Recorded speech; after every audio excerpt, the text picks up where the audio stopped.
Bismillah. Innal hamdalillah nahmaduhu wa nasta'inuhu wa nastaghfiruh wa na'udzu billahi min syururi anfusina wa min sayyiati a'malina. May yahdihillahu fala mudhillalah wa may yudlil fala hadiyalah.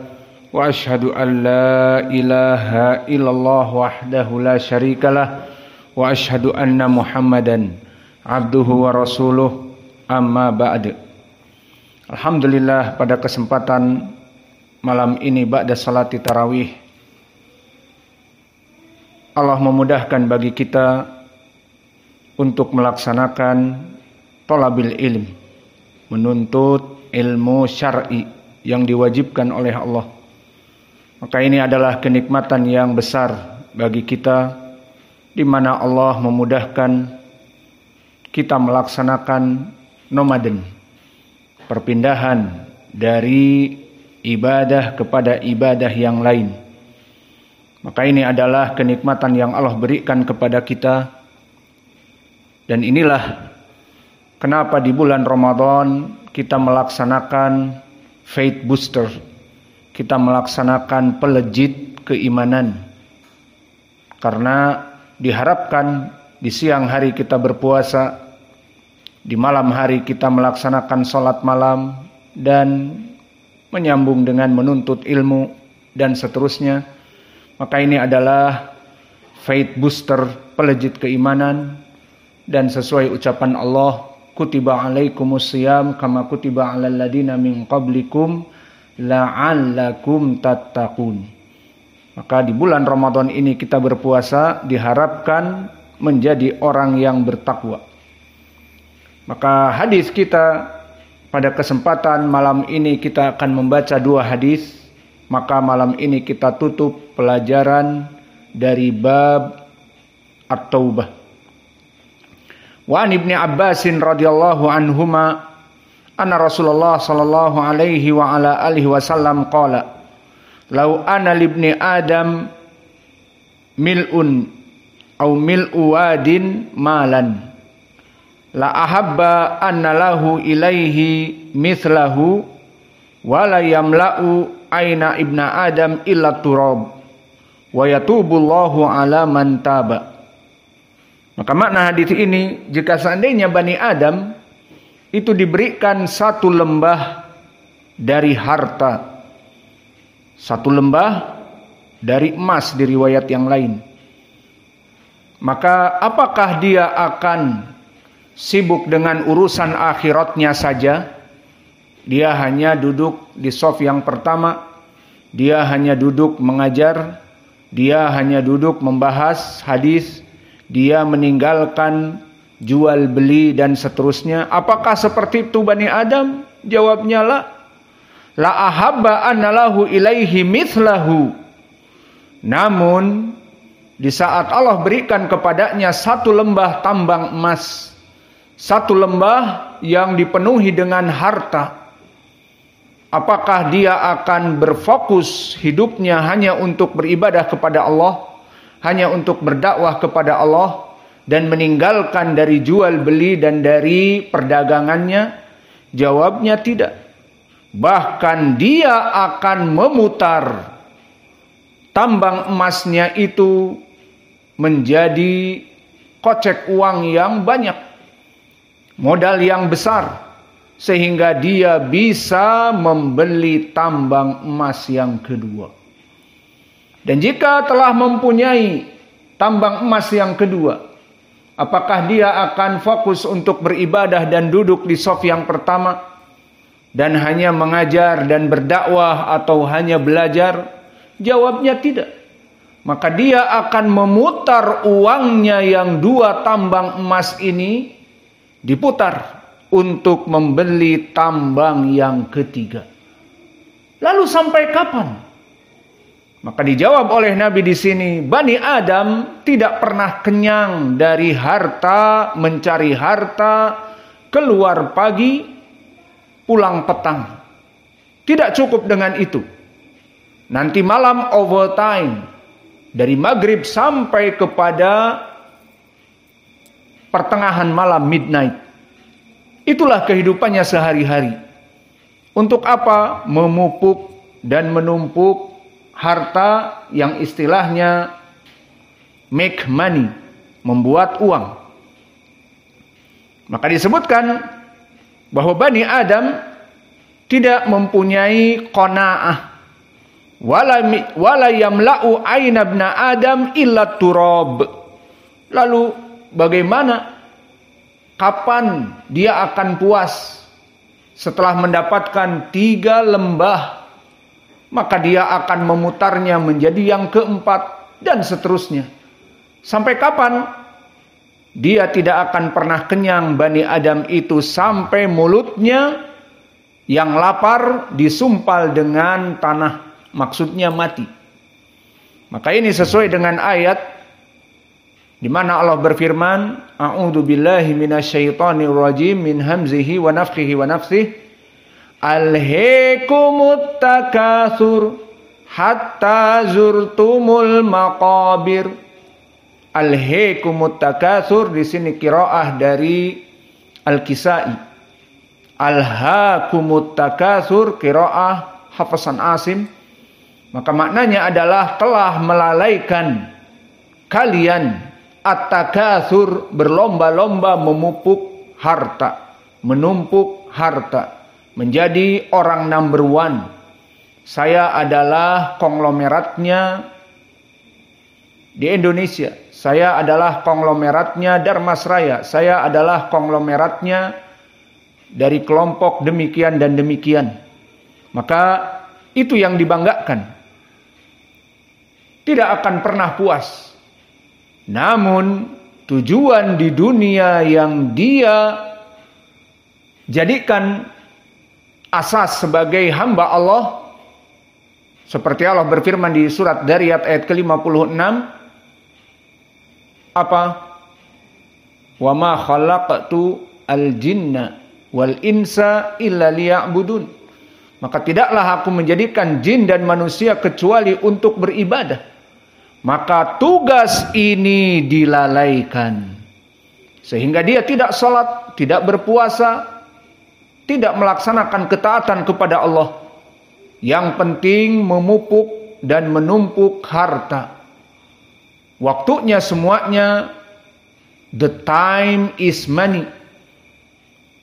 Waktu adalah uang. Tidak ada untuk ibadah. Maka ini sifat Bani Adam. Dan sifat Bani Adam ini tadi telah disebutkan di dalam ayat Al-Quran, Alhaakumut takatsur, Alhaakumut takatsur, bahwa berlomba-lomba memupuk dan menumpuk to make money itu telah melalaikan kalian. Sehingga kalian lalai dari ibadah dan sekarang kalian mati. Maka mana yang kalian usahakan dulu di dunia? Maka mana mobil dari Pajero Sportnya, ataupun mobil dari Rolls Royce-nya, ataupun pesawat jetnya, ataupun yacht, kapal perahu pesiar yang harganya 5 triliun dan seterusnya. Maka mana? Apakah masuk kepada kuburannya? Tidak cukup. Terlalu besar.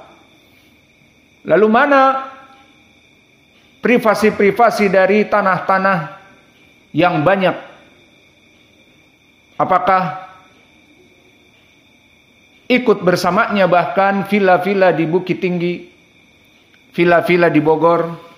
Apakah masuk kepada liang lahatnya? Tidak.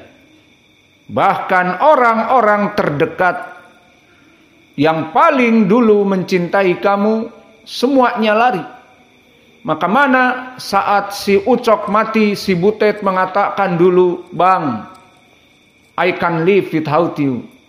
Orang Batak bilang, Bang, aku tak bisa hidup tanpa dirimu, Bang. Engkau adalah oksigenku. You are my air supply. Engkau adalah oksigen pensuplai kehidupanku.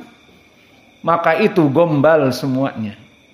Di saat si Ucok meninggal, maka si Butet menangis terseduh-seduh. Kemudian setelah itu dia meninggalkan si Ucok, dan setelah selesai iddahnya dia menikah lagi dengan Datuk Maringgi. Maka di sini bagaimana orang-orang yang ada di sekitar kita pun semuanya akan menjauhi kita. Maka mana Bani Adam yang tamak kepada dunia? Maka di dalam hadis yang muttafaqun alaih dari Ibnu Umar disebutkan bahwa yatba'u al-mayyit thalathah wa yarji'u ithnan. Yang mengikuti mayit di saat mati itu 3 perkara dan kembali 2. Yatba'uhu maluhu wa ahluhu wa amaluh fayarji'u ahluhu wa amwaluh. Maka akan mengikuti mayat itu 3 perkara. Hadis muttafaqun alaih dari Ibnu Umar. Mana 3 perkara itu? Yang akan kembali hanya 2 dan tinggal bersamanya 1. Yang kembali adalah hartanya. Maka mobil mewahnya kembali ke rumahnya, tidak ikut dimasukkan ke kuburannya. Dan begitupun istri tercinta, anak-anak tercinta, semuanya pulang. Tidak ada yang mau ikut masuk ke kuburan. Lalu apa yang bersamanya? Amal-amal soleh yang ini dulu dia lalaikan. Maka Bani Adam sibuk dengan perkara-perkara dunia, sampai tidak sholat, sampai tidak puasa. Justru yang dia sibukkan itu adalah perkara yang akan meninggalkannya, tidak setia dengannya.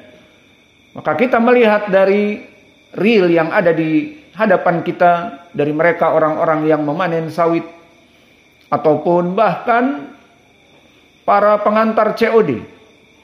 Mengantar COD di waktu sholat asar, ayo bang sholat dulu, pakaian kotor. Alasan klasik.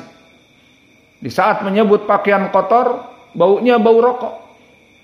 Pas menghitung dari hasil COD-nya berapa, baunya rokok. Allahul musta'an.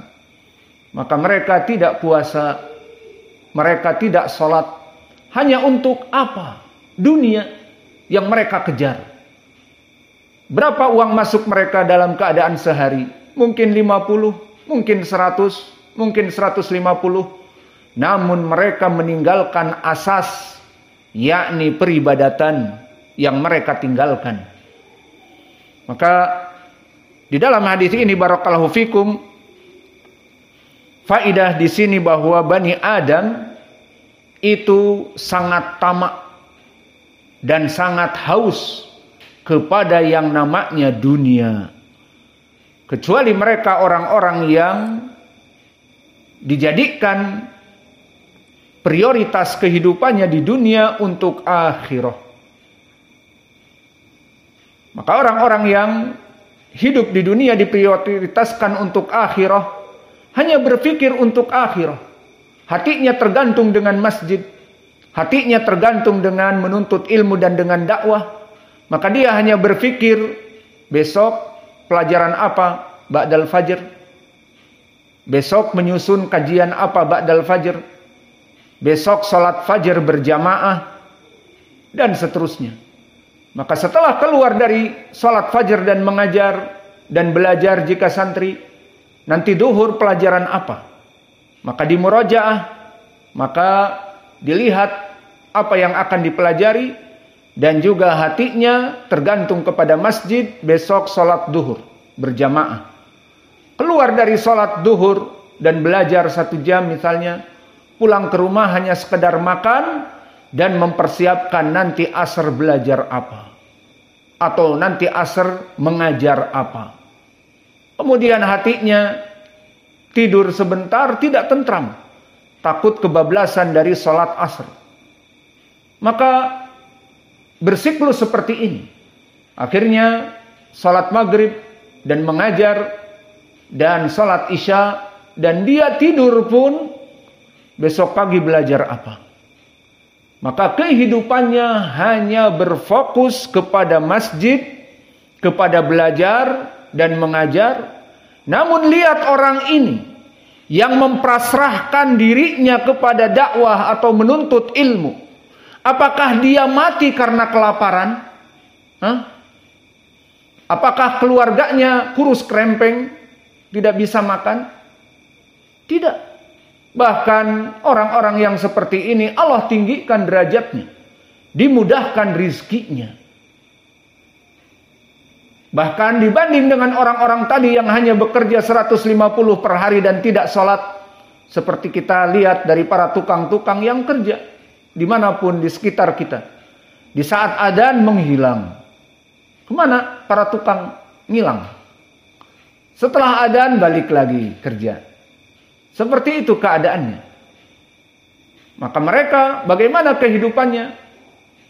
Maka alhamdulillah orang-orang yang tidak terjebak di dalam kehidupan dunia dengan kesibukan mencari dunia, bahkan mencari dunia baik, jika dia ada haknya tertentu. Karena Allah berfirman, wala tansa nasibaka minad dunya. Maka jangan lupa kamu kepada perkara dunia. Nikmati dunia, menuntut ilmu, menuntut dunia, mencari ma'isyah, dan seterusnya. Namun tidak dijadikan dia sebagai perkara yang urgen sampai menghilangkan ibadah. Ini yang banyak dari manusia sekarang ini kita lihat dalam keadaan seperti ini. Maka di dalam hadis ini menjadi pendalilan bahwa nafsu manusia kepada dunia adalah sangat liar. Dan seperti hadis yang telah lampau diriwayatkan oleh ashabus sunan, fa inna dhi'ba al-ja'i' idza udkhila ila gonamin fa inna al-insan asyaddu tama'an ila hadihi dunya. Maka manusia yang lapar kepada dunia ini itu lebih dahsyat dari serigala lapar. Tahu serigala lapar? Perutnya kempis. Sudah beberapa hari bahkan beberapa pekan tidak makan daging. Maka bagaimana serigala lapar ini jika dilepaskan di kandang kambing? Maka matanya hijau. Kambing mana yang akan disantap dahulu? Maka akhirnya dikejar kambing yang paling gemuk. Kemudian diterkam dan dijatuhkan dan dimakan. Setelah dia makan, cukup apa tidak? Cukup. Maka dia makan dan kenyang. Maka kenyang dalam beberapa hari. Dengan sisa yang ada, dia makan dan dia makan. Bisa dikatakan 4 hari, 5 hari. Namun manusia ketamakannya lebih daripada serigala. Maka dia akan disebutkan tadi mempunyai tambang emas 1 yang harusnya mencukupi bagi dia memberikan makanan kepada anak keluarganya 7 turunan atau 14 turunan, yang harusnya dia memanfaatkan kesempatan ini duduk di shaf yang pertama atau belajar atau mengajar dan yang lainnya. Namun tidak. Dia pergunakan harta ini, dia putar untuk mendapatkan dari tambang yang kedua.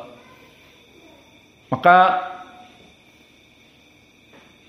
inilah kehidupan dari orang-orang yang menjadikan landasannya dunia, hidupnya hanya sekedar dunia. Bahkan telah datang hadis dari Ma'qil ibni Yasar, yang mana hadis ini dikeluarkan ashabus sunan dan sahih. Man hammahu ad-dunya ja'alallahu fi ainihi faqra wa yaj'alu fi yadihi sugla wa lam yaj'al fi qalbihi qana'ah. Maka barang siapa yang hidup di dunia tujuannya hanya untuk dunia, maka dijadikan oleh Allah matanya itu dalam keadaan kefakiran, tidak pernah puas. Meskipun telah mempunyai satu tambang emas, tidak puas. Maka dia sibuk dengan dunia dan dunia dan dunia. Tidak ada bagi hatinya qanaah. Ja'alallahu fi ainihi faqra. Allah menjadikan tidak qanaah di hatinya, tapi miskin. Dia tidak melihat kepada manusia yang sederhana yang ada di sekitarnya. Dia melihat kepada konglomerat-konglomerat yang ada.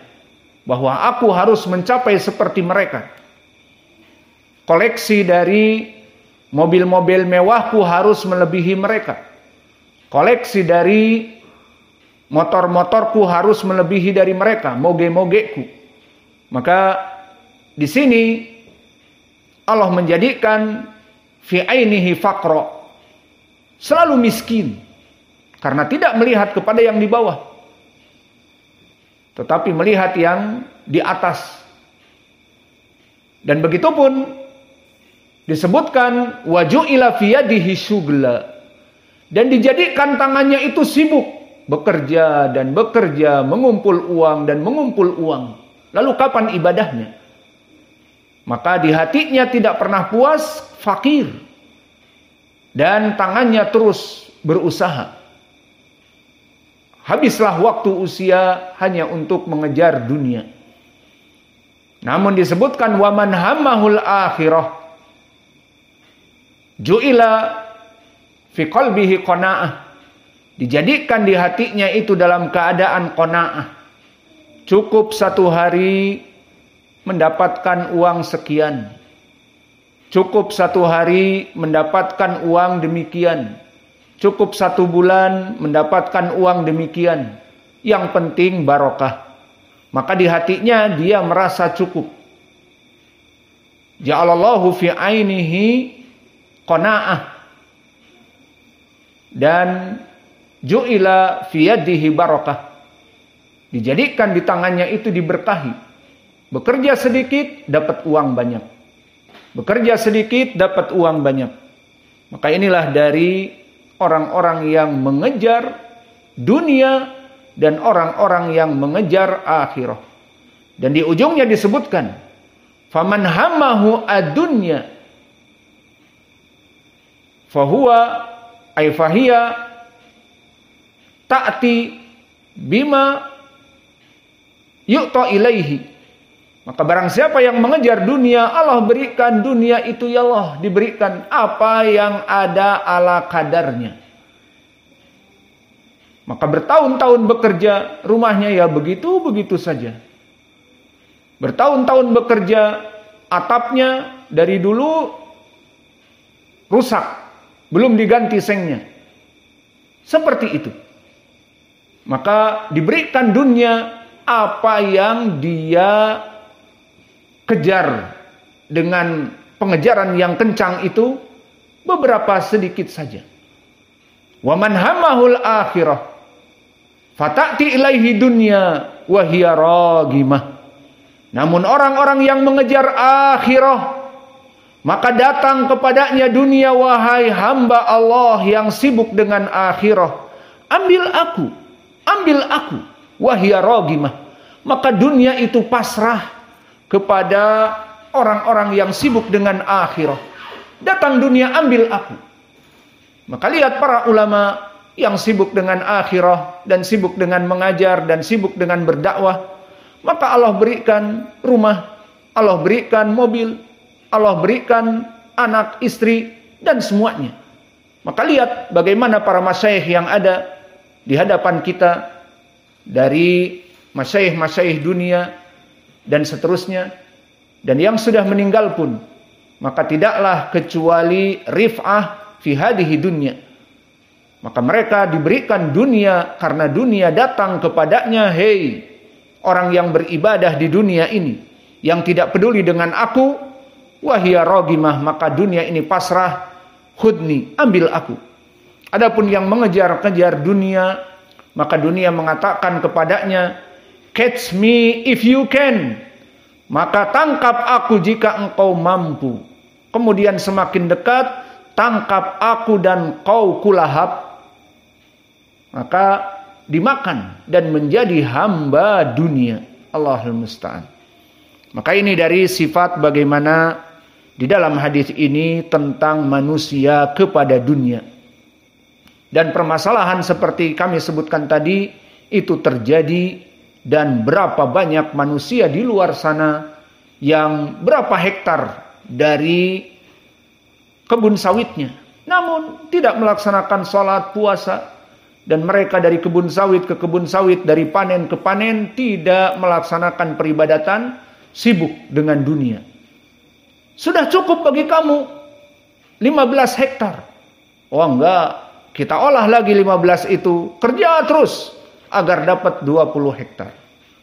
Dapat 20 hektar, maka setiap 2 pekan dapat berapa juta? Itu Abu Yazid tahu hitungannya. Yang jelas, dari 20 hektar, bukannya sholat, bukannya beribadah, tidak. Sibuk, dipekerjakan terus, sampai mendapatkan 30 hektar di tahun yang akan datang. Maka sampai kapan? Sampai disebutkan di hadis, wala yamla'u aina ibni Adam illa turab, kecuali sampai dia mati barulah dia bertaubat. Karena sudah mati tidak bisa lagi berbisnis. Lalu mana poin pendalilan di dalam hadis yang setelahnya? Wa yatubullah 'ala man taba. Wa yatubullah, maka lafdzul jalalah Allah fa'il, maknanya Allah mengampuni bagi orang-orang yang bertaubat.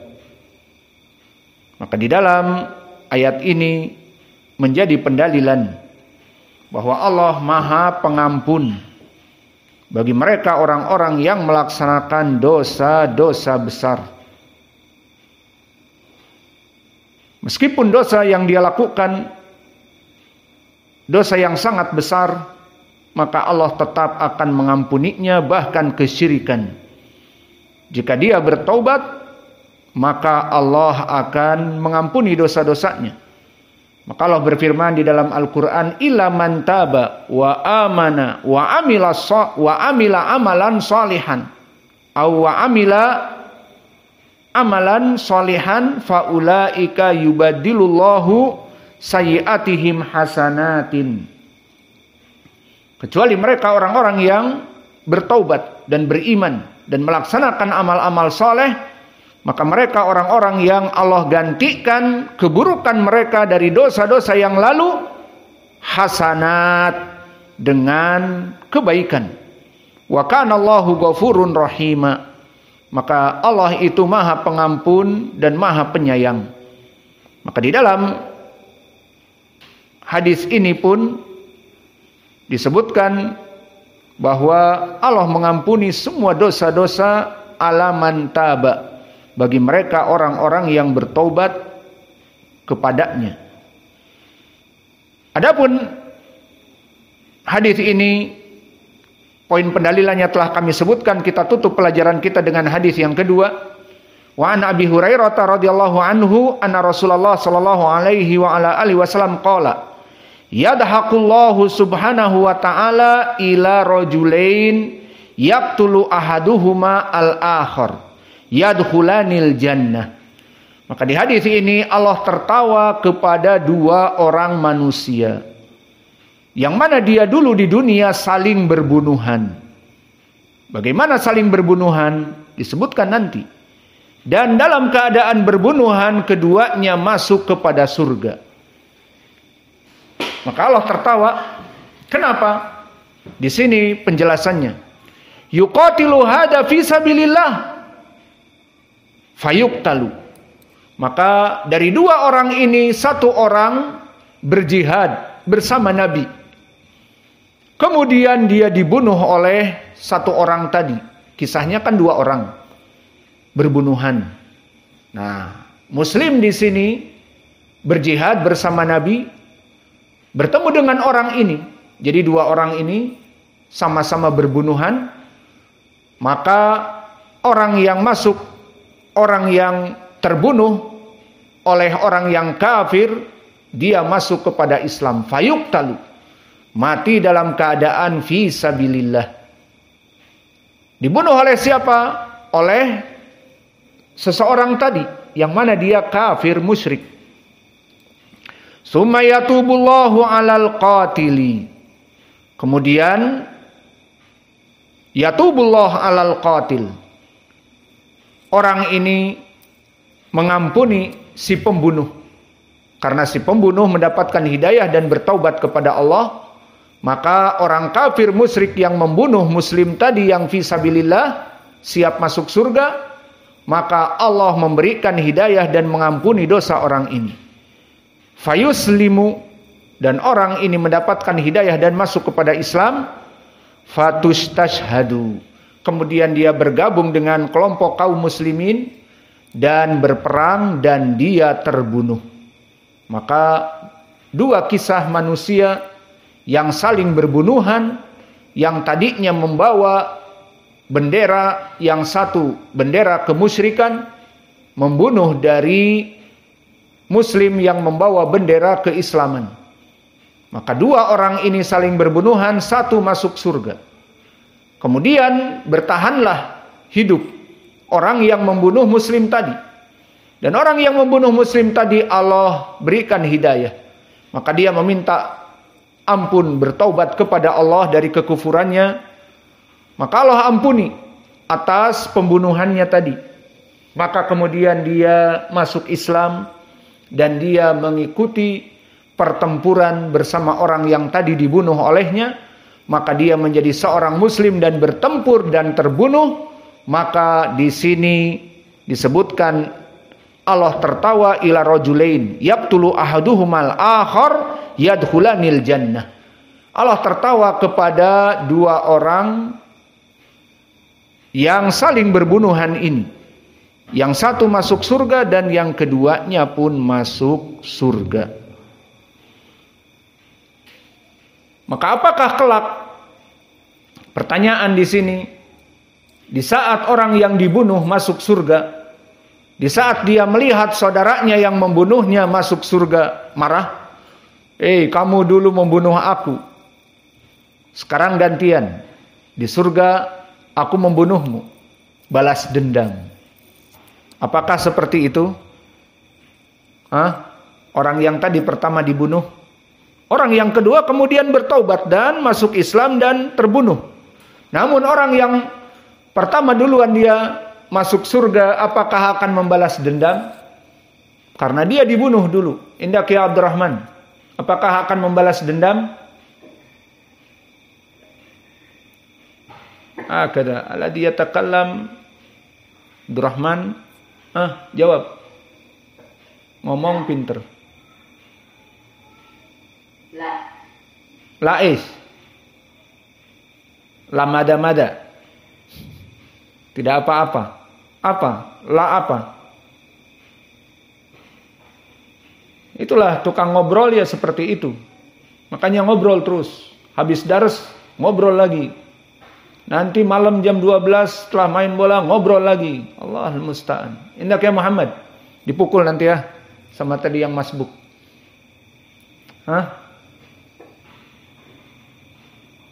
La mada-mada. Al-jawab. Dipukul lagi juga. Indak ya Hudzaifah. Lima adalah ma fi sudurihim. Sah au qulubihim. Sudurihim. Maka jawabnya tidak. Karena orang-orang yang hidup di surga mereka saling ridho dan tidak ada dendam dan tidak ada hasad. Karena Allah berfirman di dalam surat Al-Hijr, wa naza'na ma fi sudurihim min ghillin ikhwanan ala sururim mutaqabilin. Wa naza'na, kami mengangkat dari apa-apa yang di hati-hati mereka min ghillin, dari hasad, iri dan dengki dan dendam. Maka orang yang dibunuh tadi tidak akan dendam. Bertemu dengan saudaranya, ahlan wa sahlan, kamu di surga juga bersama kami. Padahal kamu yang membunuh kami. Terus seperti itu. Tidak ada dan aku akan membunuhmu sekarang di surga. Tidak ada lagi balas dendam. Tidak ada lagi Avenger di surga. Orang-orang yang muntakimun, membalas dendam. Tidak ada. Min ghilin ikhwanan ala sururin mutaqabilin. Allah angkat di hati-hati mereka sehingga mereka sama-sama masuk surga. Dan faidah di dalam hadis ini barakallahu fikum juga sifat tertawa untuk Allah Jalla wa'ala. Maka Allah itu tertawa. Naam. Mana dalilnya? Hadis ini. Maka manhaj Ahlussunnah wal Jamaah, kita menetapkan sifat Allah yang ada di Al-Quran, yang ada di dalam hadis yang sahih, kita tetapkan. Maka jika jelas seperti ini, yadhakullahu, Allah tertawa. Ya sudah, kita tetapkan Allah itu tertawa. Jangan dikatakan, oh lancung kamu kepada Allah. Allah kau bilang tertawa. Lalu tertawanya bagaimana? Seperti badut, haula alladhi al'abun qurah adab, nahnu ma'ana darsuna. Waqifu. Maka di sini disebutkan kamu itu lancung. Bagaimana Allah tertawa? Allah tertawa seperti badut begitu? Atau Allah tertawa seperti joker? Atau Allah tertawa seperti iya dan billah, perempuan yang tertawa? Dan seterusnya. Maka di sini kita katakan Allah mempunyai sifat tertawa dan Allah berfirman laisa kamitslihi syai' wa huwas samiul basir. Sifat Allah yadhak walakin bijalalihi. Laisa kamitslihi syai', Allah tidak sama seperti makhluknya. Maka di sini fala tadribu lillahil amsal. Tidak boleh kita menjadikan sifat bagi Allah seperti makhluknya juga. Jadi lancung apa tidak lancung? Tidak lancung. Bahkan jika kita menafikannya, ini yang termasuk kepada ilhad di dalam permasalahan al-asma was sifat. Maka kita menetapkan untuk Allah nama-nama dan sifat-sifat, dan mereka al-mulhidun atas nama dan sifat Allah mereka menafikan. Dan ini dari kelompok al-Mu'tazilah dan al-Jahmiyah, dan ini dari kelompok yang katanya mendekati kepada Ahlussunnah, al-Asy'ariyah, al-Kullabiyah, dan juga Maturidiyah. Maka mereka menetapkan sifat sesuai hawa nafsu mereka dan menafikan sifat sesuai hawa nafsu mereka. Maka mereka merumuskan 20 sifat untuk Allah saja. Wujud, qidam, baqa, mukhalafatu lil hawadithi, dan yang seterusnya. Adapun seperti sekarang tertawa, oh tidak. Kenapa? Mensifatkan wujud, mensifatkan qidam, mensifatkan baqa untuk Allah. Tapi tertawa tidak mensifatkan. Nah, itu udah rumus dari guru-guru kita. Kita kan kelompok al-Asy'ariyah. Ya sudah, dari gembong-gembong kita ya seperti itu. Inilah dari mengikuti kelompok dan gembong-gembong dalam beragama. Maka Allah berfirman, ittabi'u ma unzila ilaikum min rabbikum wa la tattabi'u min dunihi awliya'a qalilan ma tadhakkarun. Ikutilah Al-Qur'an dan Sunnah, bukan mengikuti gembong-gembong dari kelompok-kelompok yang membuat agama-agama tersebut. Maka oleh sebab itu kita ahlu sunnah kembali kepada Al-Quran dan Sunnah dalam penetapan asma wa sifat. Maka di dalam hadis ini yadhakullahu menunjukkan bahwa Allah di sini fa'il, lafzul jalalah Allah fa'il, yadhakullahu, maka Allah yang tertawa. Bukan manusia yang tertawa, tetapi Allah yang tertawa. Maka di sini menjadi pendalilan Allah itu tertawa. Lalu mana poin pendalilannya? Maka poin pendalilannya di sini bahwa orang yang membunuh muslim yang pertama tadi bertaubat. Maka disebutkan di sini Summa yatubullahu 'alal qatil.